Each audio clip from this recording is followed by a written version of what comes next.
Everyone all set? Okay. All right. Good afternoon, everyone. I regret that we're here under these circumstances.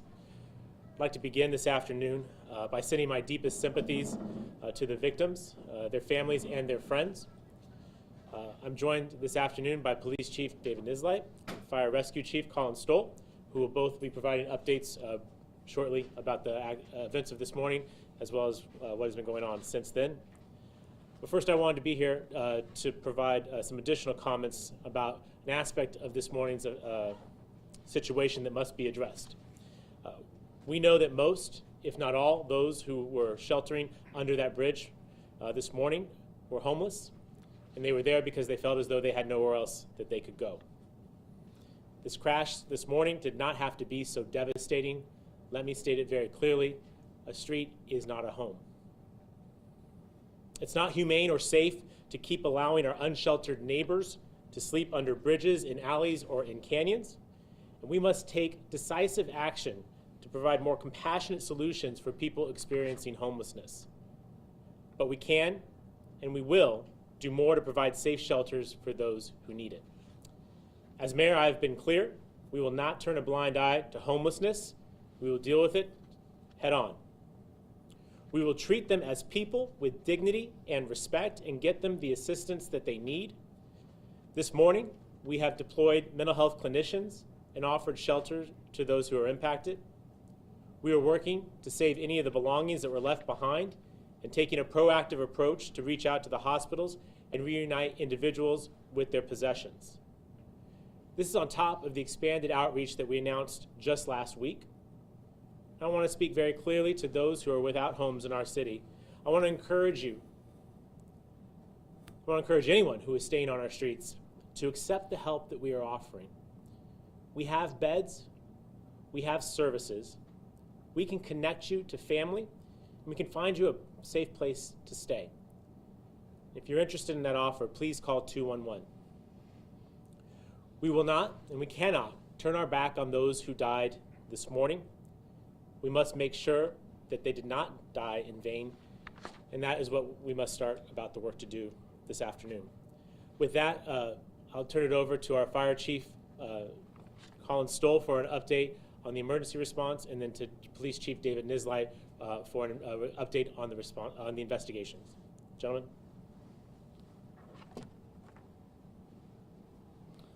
Well, thank you, Mayor. Good afternoon. Colin Stowell, Fire Chief with San Diego Fire Rescue Department. As the Mayor stated, we're sorry to be here on such a tragic day. It was a very emotional call for everyone who responded. We initially responded to a traffic accident in the area, which was quickly upgraded to a mass casualty incident. Our crews arrived with several victims on the street. They do what they call a triage, a mass casualty protocol. They triage these patients. They identify which ones are the priority patients that are going to be transported first.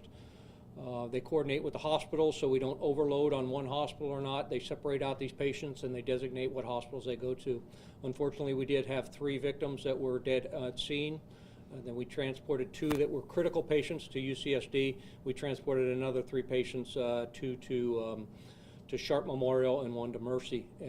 So our crews did a phenomenal job out there, the best under the circumstances, as you can imagine. Not only is this a very emotional call for all of the first responders and police officers there to arrive, but a very chaotic one. Our crews, we train for this. We practice this during training sessions, but there's just no way to prepare for something that is this devastating. Our hearts go out to the family and friends of the victims and everybody who's impacted in that area. And again, this was a very tragic accident that'll make an impact certainly on a lot of lives. So we're sorry that, and we'll be available for any questions. Chief.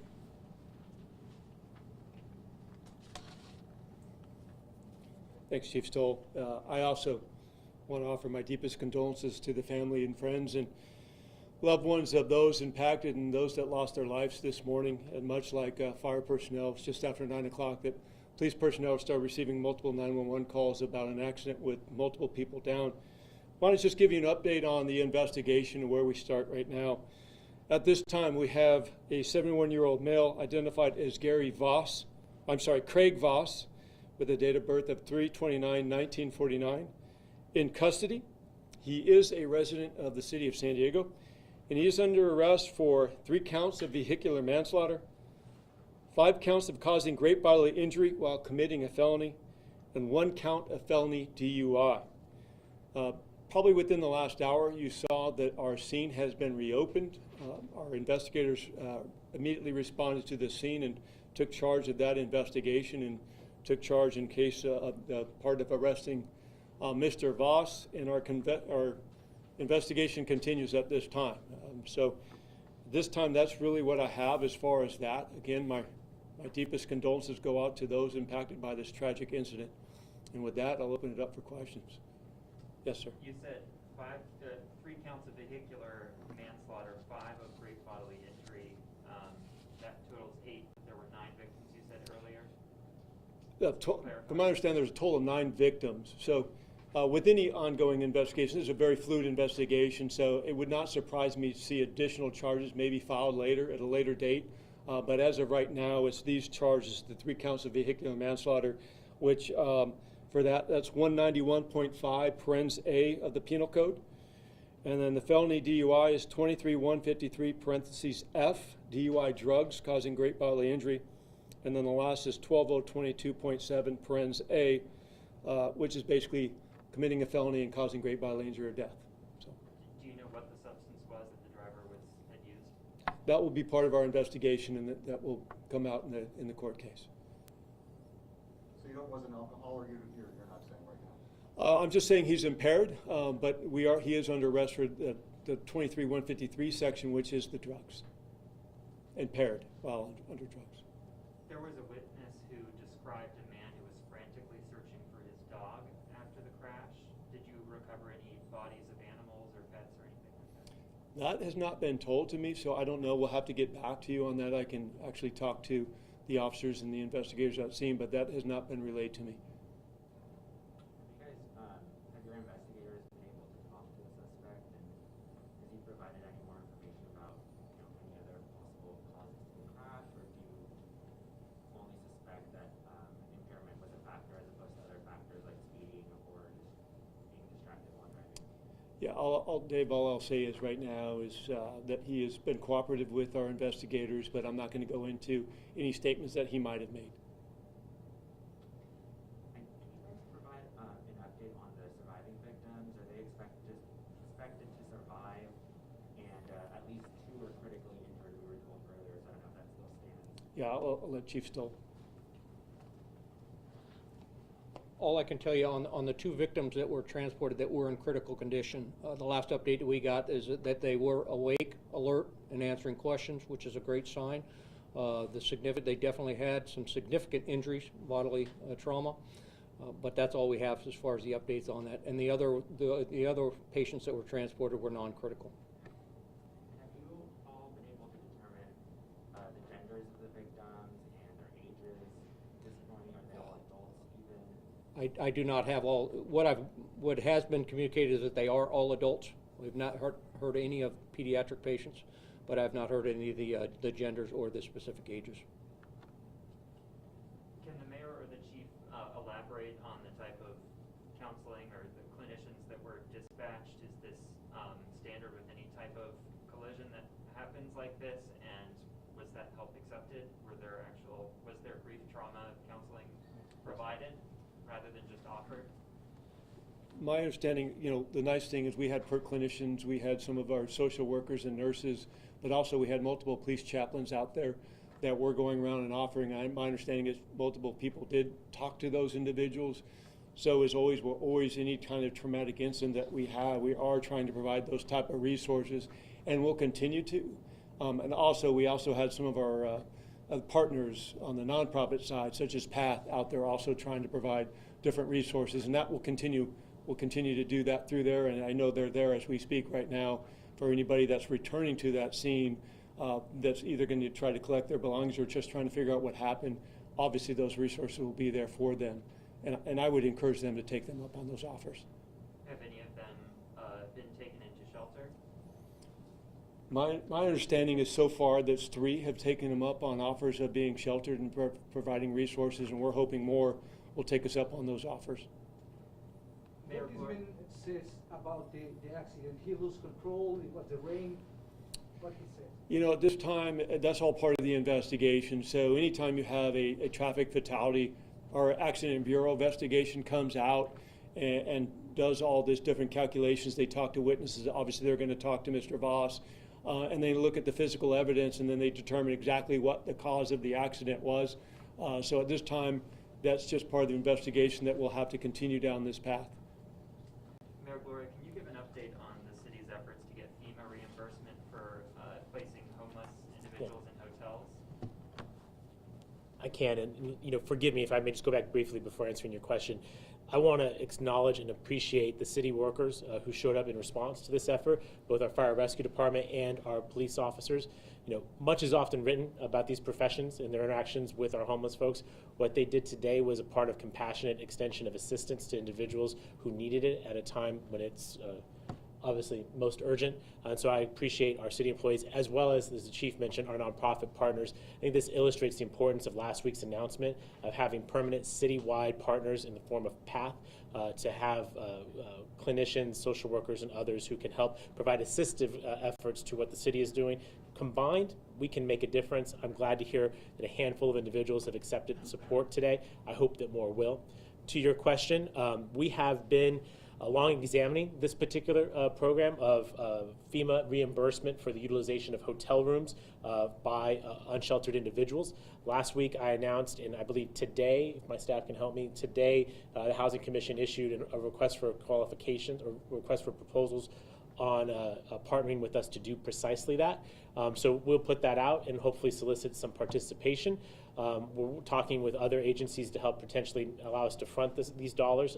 These are reimbursable dollars, right? And the city's a little tight on cash currently. So we are trying to put together something that could work here. It won't be immediate or overnight. In fact, there is some risk that no one responds. A big concern in the provider community currently is the lack of capacity to provide additional expansions and services.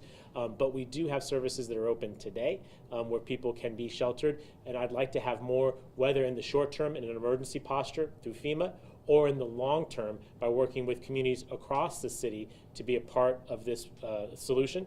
And this is where I would note that a majority of San Diegans last November voted to increase taxes to provide funding for affordable housing. In the election before that, near 2/3 of San Diegans voted to increase tourism taxes to provide for homelessness.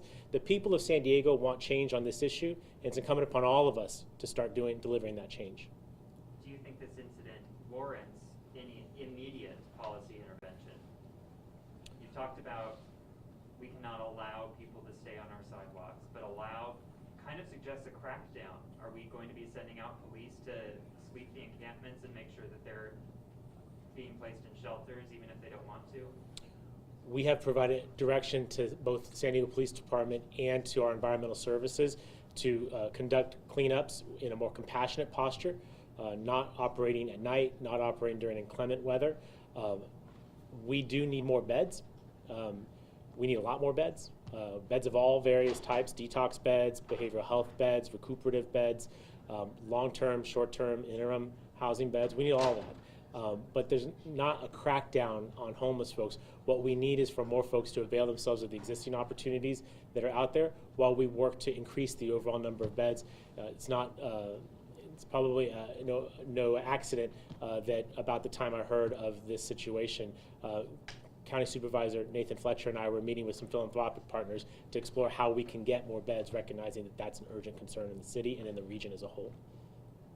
I'm not familiar with this camp, I'm sorry. Do you know how long it's been there? It wasn't just like created today because of the rain? No. Or, No, the part of B Street that's in question here, the 15, 1600 blocks of B Street are known encampment sites, in part because you have a large cover over the entirety of B Street to create the Curran Plaza of City College. What we know is that the timing of this is pretty terrible, right? That you would normally have folks sleeping under that any given night. Because of the rain, both last night and this morning, we have to assume that more people were congregated there than normal. and as a consequence, possibly made this even more of a significant tragedy. And a reminder, as I said before, this is not acceptable, right? We have work to do to change and whether or not we can do something, but a part of it is about saying that we don't want our streets to serve as places where people call home. Andrew and I were talking earlier, there's a component about this, about the safety of our streets, right? Or do we have the infrastructure that actually makes it less likely for a pedestrian to be hit by a car? But in this particular case, they are pedestrians, I guess in the legal term, but they weren't walking there, they were sleeping there. That's a problem. Mayor, is there a way to have an update in Spanish for the Spanish TV stations? Not one that is high level on my part, but I think Ms. For Munoz, fire and police, I can do you do want- it, if that's. would you want to come up? Do you I have maybe any more questions before we transition to Spanish? Thank you for asking that. I'm glad we have someone on site that can help you. David, did you have something? I have one more, I think. I guess for the chief. Okay. Is there anything else, Chief, that you can say about why you all believe he was impaired? Is that related to evidence you found, or like, you know, a breathalyzer test or something like that? Just anything else to shed light on why he's facing that charge or those charges? No, I appreciate the question. It's based on basically a field sobriety test done by what I would call a drug recognition expert, or DRE. And based on that, we believe he is impaired, and there's other evidence that will come out in the court case.